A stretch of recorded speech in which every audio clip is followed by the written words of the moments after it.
अवाजी समातुन ताईं radio voice of Sindh London. सहूलियतुनि खां घणो परे बीठल आवाम पहिरें ॾींहं खां तोड़े जो करप्शन जो दाहूं कंदो पियो अचे। तोड़े जो आवाम जा सॾ वरनाइण लाइ केर बि तयारु नाहे, पर हाणे आलमी इदारा बि इहो मञण ते मजबूर थिया आहिनि त वाक़ई करप्शन जी इंतिहा थी चुकी। हुकूमत में कहिड़ी बि चूंडियल पार्टी छो न हुजे, पर करप्शन या बदउनवानी जी बाज़ार गरम रहंदी आई आहे। हर हुकूमत दावाउनि जी दुनिया आबाद करे थी त संदसि राज में सभु कुझु सही आहे, पर हक़ीक़तूं कुझु ॿियूं आहिनि। अवामी सतह ते अवाम लाइ जोड़ियल इदारनि में को बि कमु पैसे खां सवाइ थियणु मुमकिन ई कोन्हे।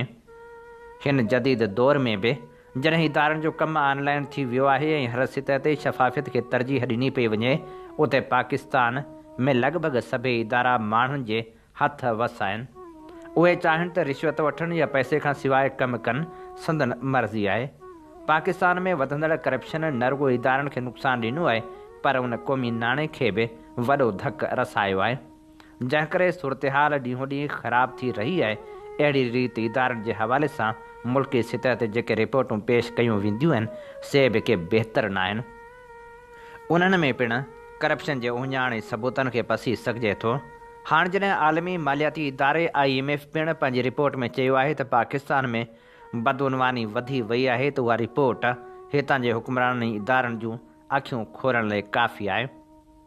IMF पंहिंजी 186 सुफ़नि जी रिपोर्ट में चयो आहे त पाकिस्तान में हुकूमत जी हर सतह ते करप्शन जा ख़तरा मौजूदु आहिनि। सभ खां वधीक नुक़सानकार करप्शन ताक़तवर ऐं मरात याफ़्ता हल्कनि जी आहे, जेके अहम मुआशी शोबनि ते असरअंदाज़ थियनि थियूं, जिन में रियासती मिल्कियत या रियासती स्पॉन्सर थियल इदारा शामिल आहिनि।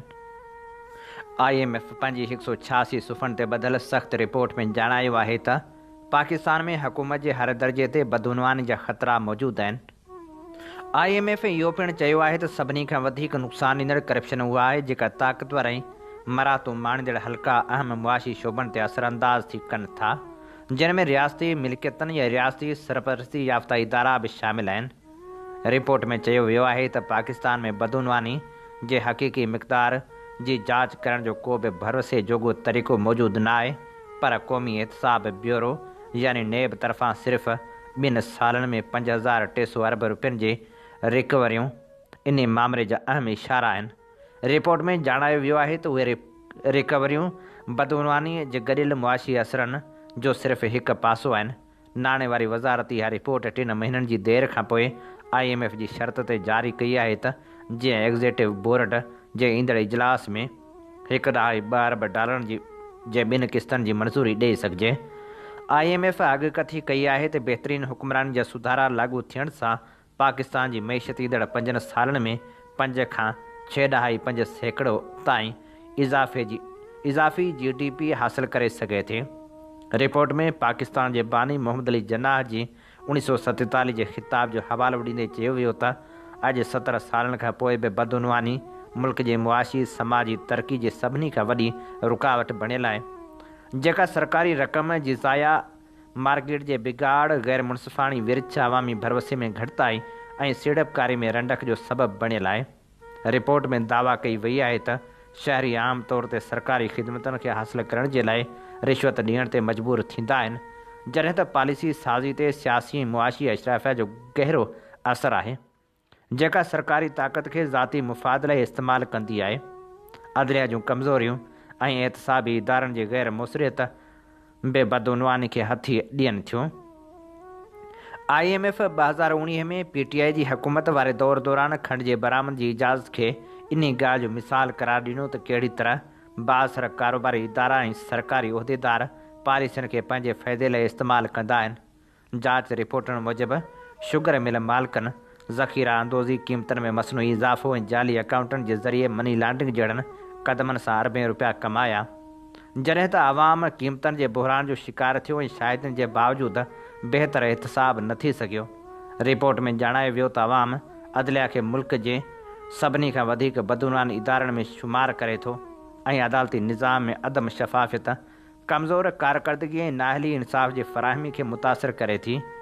IMF तजवीज़ में चयो त अदालती ऑफिसरनि जी कारकर्दगी ऐं इख़लाक़ी मयार जी निगरानी जो निज़ाम मज़बूत बणायो वेंदो। बैनुल अक़वामी मालियाती फंड SIFC जे इख़्तियारनि छूट ऐं शफ़ाफ़ियत ते सुवाल उथारिया। हिक रिपोर्ट में सिफ़ारिश कई वई आहे त हुकूमत अहम सरकारी इदारनि में हुकूमती ठीकनि में ख़ासि मराइतूं ख़तमु करे SIFC जी फ़ैसिला साज़ी में शफ़ाफ़ियत वधाए ऐं हुकूमत जे मालियाती इख़्तियारनि ते सख़्त पार्लियामानी निगरानी कई वञे।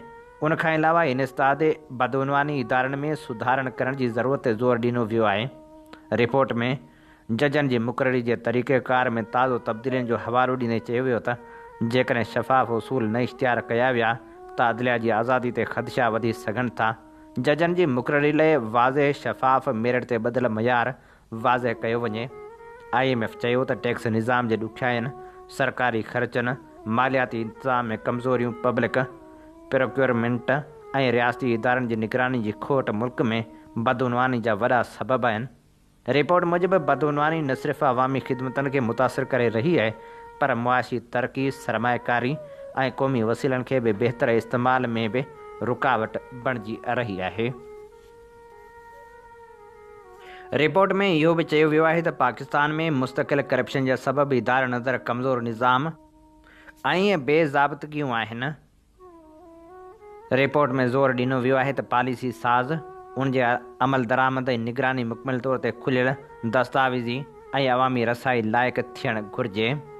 रिपोर्ट में इहो पिणु चयो वियो आहे त शफ़ाफ़ियत वधाइण, मालूमात ते रसाई बहितर करणु ऐं रियासती इदारनि सां गॾु सिविल सोसाइटी खे बि फ़ैसिला साज़ी में शामिल करण सां हुकूमत में बुनियादी सुधारा अची सघनि था। रिपोर्ट में इहो बि वाज़ह चयो वियो आहे त हुकूमत वटि मालियाती इख़्तियारनि जो बेजा इस्तेमालु, जंहिंजे नतीजे में बजट में मंज़ूर थियल रक़म ऐं अमली तौरु ख़र्च कयल रक़म में वॾो फ़र्क़ु मिले थो, उन बाबति पार्लियामानी निगरानी बि न हुजण जे बराबरि आहे। अहिड़ी इख़्तियार पसंदी सियासी असर रसूख़ ऐं ज़िले सतह ते गैर बराबरी खे वधाए थी, जंहिं सबबि अवामी सीड़पकारी जो फ़ाइदो घटिजी वञे थो।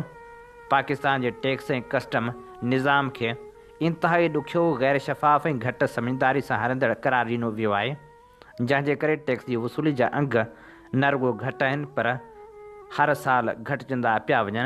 टैक्स कानूननि में बार बार तब्दीलियूं, इंतिज़ामी कमज़ोरियूं ऐं ॿिया वॾा मसइला पिणु आहिनि।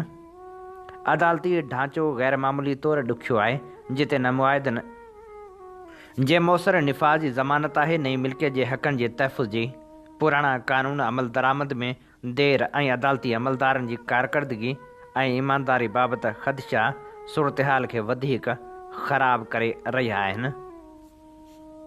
जॾहिं त IMF इन ते पिणु ज़ोर ॾिनो आहे त सभिनी सरकारी ख़रीदारी अमलनि मां रिआयतूं ऐं ख़ासि इस्तिस्ना ख़तमु कया वञनि। ख़ासि तौर ते उहे मराहतूं जेके कुझु सरकारी इदारनि खे सिधी ठेकेदारी या ख़ासि तरीक़े सां कमु हासिलु करण लाइ ॾिनियूं वञनि थियूं, ऐं ईंदड़ 12 महीननि अंदरि सभिनी ख़रीदारी मामलनि खे गवर्नेंस प्रोक्योरमेंट सिस्टम ते मुंतक़िल कयो वञे।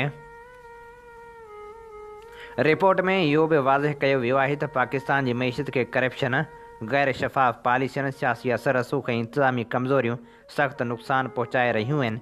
जेकॾहिं हुकूमत तजवीज़ कयल सुधारनि ते संजीदगी सां अमल करे त उन सां न सिर्फ़ु हुकूमत में बहितरी अची सघे थी पर इक़्तिसादी वाध बि निमाया तौर ते वधी सघे थी।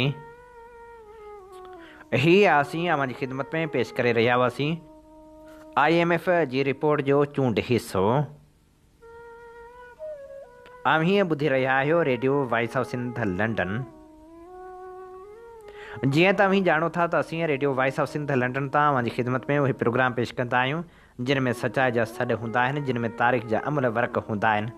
असीं चाहियूं था त हीउ सफ़र सफलता माणे, जंहिं लाइ असांखे अवां जे साथ ऐं सहकार जी ज़रूरत आहे।